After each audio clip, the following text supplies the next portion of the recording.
पांडे। आज एक नए टॉपिक के साथ आपके सामने हूं और आज का जो अपना टॉपिक है फ्रेंड्स वो है अपना एक्सक्रीटरी सिस्टम, उत्सर्जन तंत्र। तो यहाँ पर फ्रेंड्स मैं बात करूंगा कि उत्सर्जन तंत्र हमारी बॉडी में कितना इंपॉर्टेंट है।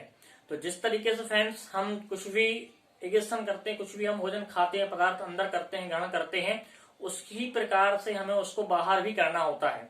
सबसे पहले हम बात करेंगे यहाँ पर उत्सर्जन तंत्र के डेफिनेशन की। तो यहाँ दोस्तों मैं लिख रहा हूं डेफिनेशन, शरीर में उपस्थित उपापचयी क्रियाएं, शरीर में उपस्थित उपापचयी क्रियाएं एवं नाइट्रोजनी पदार्थों को बाहर निकालना, नाइट्रोजनी पदार्थों को बाहर निकालना,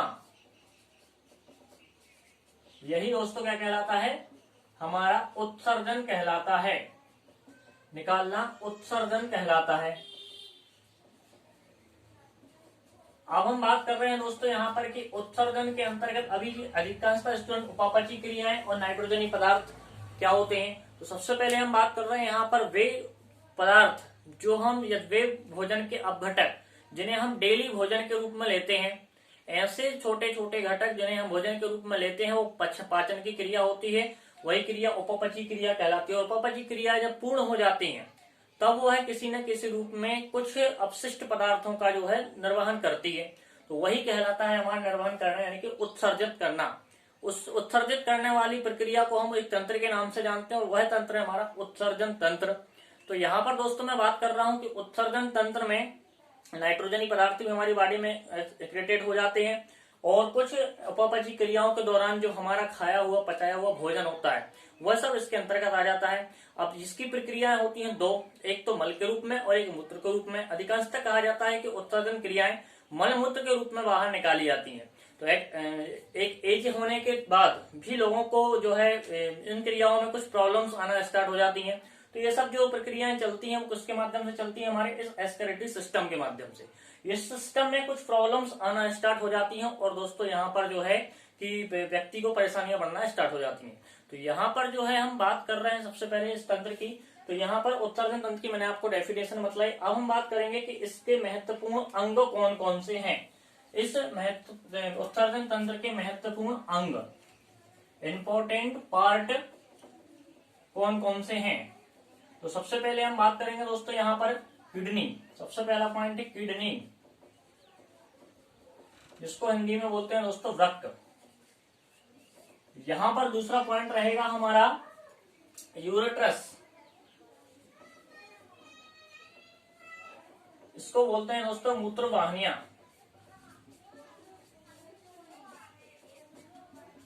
और इसके बाद तीसरा पॉइंट रहेगा दोस्तों हमारा यूरिनरी ब्लैडर।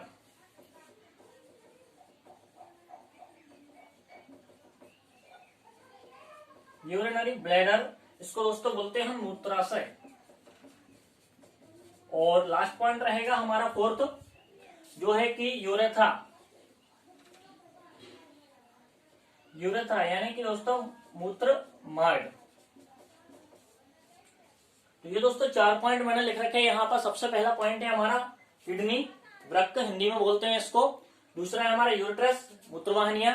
तीसरा है हमारा यूरिनरी ब्लैडर, मूत्राशय। और फिर यूरेथ्रा, मूत्रमार्ग। इन 4 की सहायता से पूरा उत्सर्जन तंत्र चल रहा होता है दोस्तों। यहाँ पर मैं इस डायग्राम को थोड़ा सा सब्सक्राइब करूंगा, आपके सामने डायग्राम को डिस्क्राइब करके आपको बतलाऊंगा। तो सबसे पहले मैं पॉइंट की बात कर रहा हूँ फ्रेंड्स, यहाँ पर यहाँ जो ऊपर आपको दोनों साइड दिख रहे हैं ये दोनों किडनियां हैं। यहाँ पर जो दोनों आपको दिखाई दे रहे हैं रेड कलर से, ये हमारी वृक्क है, किडनियां हैं। और इनके ऊपर जो ये मैंने एक ग्रीन कलर के पेन से जो डायग्राम दिखाया है, यह है हमारा एड्रिनल ग्लैंड, जिनसे अनेकों हार्मोन्स स्त्रावित होते हैं और इन्हीं के माध्यम से ये जो है कार्य करना स्टार्ट करती है। जब ये इसमें स्त्रावण होगा तभी तो ये काम करना स्टार्ट करेगी। सेकेंड पॉइंट की बात करेंगे, ये जो आपको नलियां दिखाई दे रही हैं, वेसल्स, नलियां, वाहिनियां, तो ये है यूरेट्रस, मूत्रवाहिनियां। इनसे किडनी में जो है यूरिन निकल करके और यहाँ मूत्राशय में इकट्ठा होता है इन वाहिनियों के माध्यम से। और इसके बाद हम पॉइंट से बात करेंगे किसकी, यूरिनरी ब्लैडर की। तो ये जो हमारा एक बड़ा एक कंपाउंड टाइप का दिख रहा है हमें, ये जो है हमारा मूत्राशय यूरिनरी ब्लैडर के नाम से जाना जाता है। और यहाँ पर जिसके माध्यम से ये बाहर एक्सक्रेटेड होता है, बाहर निकलता है, इसे हम बोलते हैं मूत्रमार्ग यानी कि यूरेथ्रा। तो ये 4 पॉइंट है दोस्तों, मूत्राशय, मूत्रमार्ग, वृक्क और मूत्रवाहिनी। इन चारों से मिलकर के उत्सर्जन तंत्र का निर्माण हो रहा है फ्रेंड्स। अब हम बात करेंगे यहाँ पर किडनी की। सबसे पहले कि किडनी, जो मैंने पहला पॉइंट लिख रखा है कि ये इसके अंदर क्या होता है, कितने लंबाई की होती है, चौड़ाई की होती है, मोटाई की होती है। अब हम बात करेंगे सबसे पहले पॉइंट में किडनी की। तो यहाँ पर जो हम देख रहे हैं फ्रेंड्स, यहाँ पर हम बात कर रहे हैं किडनी की, वृक्क की। तो यहाँ पर सबसे पहले हम देख रहे हैं किडनी दो, एक जोड़ी होती है। तो सबसे पहला पॉइंट क्या बन जाएगा हमारा इसमें दोस्तों, याद करने के लिए, जोड़ी, एक जोड़ी होती है। और इनका जो आकार फ्रेंड्स हमें दिखाई दे रहा है किस प्रकार से, सेम के बीज के समान, सेम के बीज के समान। तो इसका जो आकार है दोस्तों सेम के बीज के समान है। याद रखना, बहुत मोस्ट आईएमपी क्वेश्चन है। और अधिकांशतः जो हमारे कंपटीशन एग्जाम होते हैं उसमें क्वेश्चन पूछा जाता है कि किडनी का आकार किसके समान होता है, तो सेम के बीज के समान होता है और जोड़ी में होते हैं। और इसके बाद हम पॉइंट बात करेंगे कि ये कहाँ पाई जाती है, तो उदर गुहा में पाई जाती है, उदर गुहा के बीच में पाई जाती है, रीढ़ की हड्डी के बीच में पाई जाती है। सबसे पहले उदर गुहा में पाई जाती है, रीढ़ की हड्डी के बीच में पाई जाती है। और इसके बाद यह गहरे लाल रंग की होती है, जो आपको दिखाई दे रही है, इसलिए मैंने डायग्राम को रेड कलर से बनाया हुआ है कि गहरे लाल रंग की होती है, सेम के बीच के समान, उदर गुहा के बीच में। और इसके बाद जो पॉइंट है, इसकी लंबाई चौड़ाई तो 10 से 12 सेंटीमीटर लंबी होती है और 6 सेंटीमीटर चौड़ी होती है। इंपॉर्टेंट टॉपिक है दोस्तों यहाँ पर कि 10 से 12 सेंटीमीटर लंबी होती है, 6 सेंटीमीटर चौड़ी होती है और इसके बाद 3 सेंटीमीटर यह मोटी होती है। आईएमपी टॉपिक था ये, इसकी लंबाई चौड़ाई मोटाई के बारे में। तो 3 सेंटीमीटर ये मोटी होती है। और अब हम बात करेंगे कि यहाँ पर पुरुष में इस किडनी का भार क्या होता है। तो इसका जो भार है किडनी का वो 125 से 170 ग्राम तक होता है, इसमें मेल में। और यहाँ पर फीमेल की बात करेंगे जब हम, तो यहाँ फीमेल में 115 से लेकर के 125 ग्राम तक होता है फीमेल में।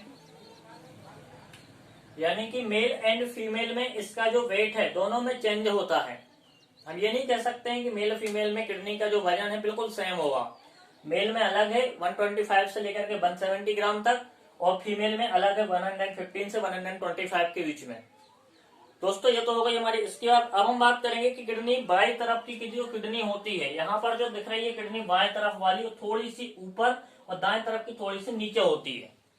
तो यहाँ पर जो मैंने ऊंचाई का जो थोड़ा सा आपको दिख रहा होगा डायग्राम में, एक ऊपर है एक नीचे है। तो बाएं तरफ की किडनी हल्की सी नीचे होती है और दाएं तरफ की किडनी हल्की सी ऊपर होती है। ऐसा इसमें होता है, पाया गया है। और अब हम बात करेंगे नेक्स्ट पॉइंट की हमारा। तो नेक्स्ट पॉइंट है हमारा दोस्तों मूत्र वाहिनियां। नेक्स्ट पॉइंट है दोस्तों हमारा मूत्रवाहिनियां। आपको डायग्राम में साफ दिख रही है मूत्रवाहिनियां क्या कर रही हैं, किडनी से यूरिन को ले जा रही हैं। तो यहाँ पर जो मूत्रवाहिनियां संख्या में होती हैं 2,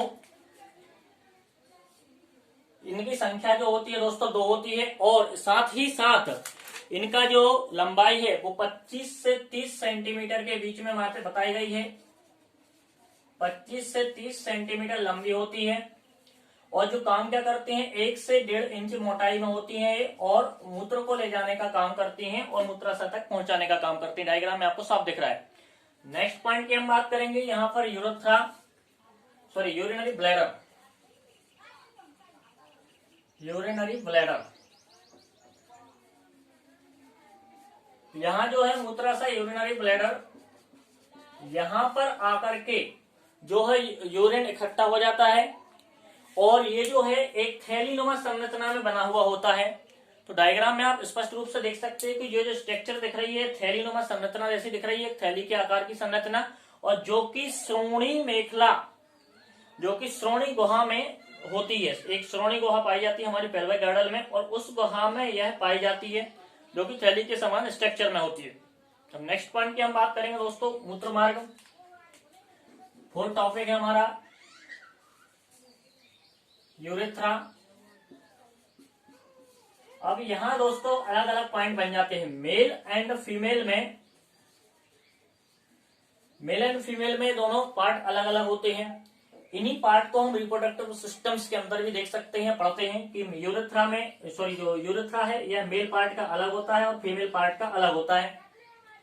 और यहाँ पर इनको हम रिप्रोडक्टिव सिस्टम के अंदर भी पढ़ते हैं।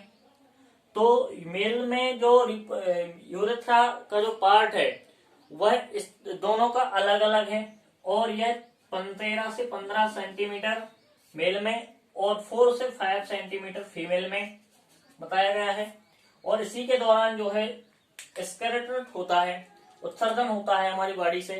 तो यूरेथ्रा के दौरान हमारी बॉडी से जो भी अवशिष्ट पदार्थ होते हैं वो बाहर निकलते जाते हैं। तो फ्रेंड्स ये जो डायग्राम है उत्सर्जन तंत्र का बहुत इजी है और यह 9th 10th 11th 12th already सभी पेपर्स में पूछे जाने वाला एक इम्पोर्टेंट टॉपिक बन जाता है। कोई अदर कंपटीशन एग्जाम या और उससे जुड़े हुए अन्य कोई एग्जाम्स, तो सभी में ये इम्पोर्टेंट टॉपिक है, पूछा जाता है। तो आपको फ्रेंड्स ये डायग्राम बनाना है, बहुत आसान है, समझना है। और यहाँ पर एड्रिनल ग्रंथि या एमपी पॉइंट है, अधिकांशतः इसके ऊपर ज्यादा प्रश्न बनते हैं कि एड्रिनल ग्रंथि कहाँ पाई जाती है, क्या काम करती है। साथ ही साथ यहाँ पर एक रिप्रोडक्टिव सिस्टम यहाँ से ऐड हो जाता है इस पार्ट टॉपिक में। यहाँ से हम देखेंगे तो एक नया सिस्टम ऐड हो जाता है रिप्रोडक्टिव सिस्टम में। और उसके बाद फ्रेंड्स अब हम नेक्स्ट वीडियो जब लेकर आएंगे तो वो हमारी रहेगी श्वसन तंत्र, रेस्पिरेटरी सिस्टम की। तो फ्रेंड्स आप इस वीडियो को देखिए, लाइक करिए, सब्सक्राइब करिए और आने वाली वीडियो का इंतजार करिए। और यदि अभी तक आपने मेरा चैनल सब्सक्राइब नहीं किया है तो आप सब्सक्राइब करें, जिससे आने वाली वीडियो आप तक आसानी से पहुंच सके। और यदि आप इस वीडियो को इग्नोर कर रहे हैं तो जिसको इसकी जरूरत हो आप उसके पास तक आसानी से पहुंचा सकें। Thank you friends.